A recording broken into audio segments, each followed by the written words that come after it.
Salut, c'est Red, c'est la 8e semaine de développement du jeu Epic Battle Run.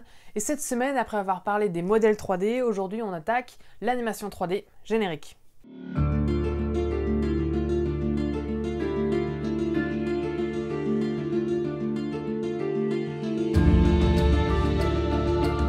Donc comment fonctionne l'animation 3D? Dans le passé, il y avait plusieurs manières de faire bouger un modèle 3D, mais au fur et à mesure, on s'est rendu compte qu'il y avait une méthode qui était beaucoup plus intéressante, et c'est maintenant celle qu'on utilise aujourd'hui. D'ailleurs, de nos jours, on a de superbes techniques de triche dont je te parlerai à la fin de la vidéo, donc je te conseille de rester jusqu'à la fin. Pour rappel, un modèle 3D, c'est un maillage, une centaine voire des millions de points reliés entre eux, qui donnent des faces. Je te propose de regarder l'épisode précédent si tu ne l'as pas encore vu.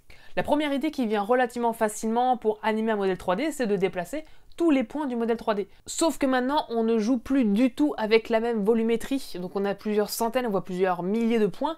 Du coup, il faut réfléchir à une manière plus efficace de travailler. Et c'est à ce moment-là qu'interviennent les squelettes d'animation. Et pour l'animation, on a gardé ce concept de squelette, donc on va faire bouger les os qui, eux, vont entraîner le modèle 3D. Du coup, au lieu de bouger les points du modèle 3D un à un, on va bouger les os qui, eux, vont bouger automatiquement le maillage. Et généralement, un squelette a un nombre d'os qui est beaucoup plus facile à manipuler. Faire un squelette, c'est pas facile du tout, c'est un travail qui est minutieux et long et il va se découper en 3 parties principalement, le rigging, le skinning et l'animation.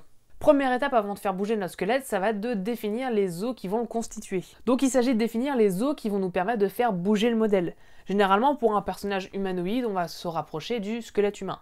Ensuite, généralement, on va rajouter des contraintes de mouvement sur ces os afin de les empêcher de pouvoir faire des mouvements qui sont complètement improbables, puisque dans l'animation, on ne va pas du tout l'utiliser. Donc on a ce qu'on appelle une armature, un ensemble d'os qui sont cohérents. On a également notre modèle dans la position T, une pose qui sera très intéressante pour ce qui arrive, le skinning. Si tu es un excellent linguiste comme moi, tu l'auras probablement compris, le skinning ça consiste donc à assigner les os au modèle 3D. Beaucoup d'animateurs font le skinning manuellement, donc on va prendre les os un à un et on va définir les points que cet os va pouvoir déplacer. Et donc à partir de là, dès qu'on va déplacer l'os, on va déplacer l'ensemble des points qui étaient associés.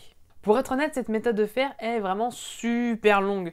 Du coup, on va préférer généralement utiliser ce qu'on appelle le skinning automatique. Le skinning automatique, on fait tourner un algorithme qui va automatiquement associer les points et les os en fonction de leur positionnement. Et franchement, selon moi, cette méthode marche vraiment bien. C'est peut-être aussi parce que j'ai la flemme. Donc on a notre squelette qui est lié au modèle 3D. Dès qu'on va bouger le squelette, on va déplacer le modèle 3D. Il ne reste plus qu'à faire l'animation. Pour faire une animation, c'est assez simple, on va se baser sur les interpolations. Alors j'ai un petit quiz pour toi. Si je suis dans cette position et que 30 secondes plus tard je suis dans cette position, quel mouvement ai-je fait? C'est exactement le concept d'interpolation. On définit une position de départ, une position d'arrivée, et l'ordinateur va calculer les positions intermédiaires pour aller vers la position d'arrivée. Du coup, en déplaçant les os, on va définir la position de départ, on finit avec la position d'arrivée et on bouge notre modèle. Après, c'est un très long travail de faire des animations qui soient naturelles et cohérentes. Un exercice d'animation qui est très connu, c'est l'animation de marche. Et cette animation est déjà complexe simplement parce que dans notre mouvement, on ne le remarque pas forcément, mais il y a des sortes de petits rebonds au niveau des mouvements, c'est jamais quelque chose de très mécanique. Du coup, c'est ce qui rend la chose très compliquée à faire. J'ai appris à faire de l'animation 3D en autodidacte, donc je ne connais pas du tout toutes les techniques pour faire de l'animation. Mais par contre, j'ai appris à faire quelque chose qui nous permet de tricher dans l'animation 3D. Ça s'appelle Mixamo, donc c'est notre outil qui nous permet de faire semblant de savoir faire de l'animation. De nos jours, il y a des personnes avec quelques neurones à utiliser qui ont développé une technique qui permet d'assigner leur squelette automatiquement au modèle 3D que l'on donne.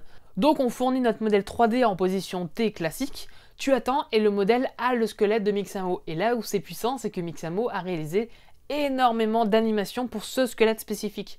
Du coup, on peut utiliser leur bibliothèque d'animation pour animer notre personnage sans effort. Et ça, franchement, ça aide les petits développeurs qui ne savent pas du tout faire une animation qui soit un minimum crédible.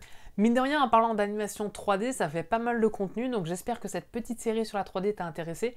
Et il est très probable qu'on continue de parler de graphisme, parce qu'il y a encore énormément de sujets à aborder. Donc je te conseille de t'abonner si c'est quelque chose qui t'intéresse.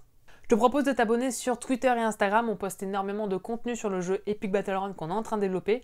On se voit dans une semaine, à samedi prochain, la bise.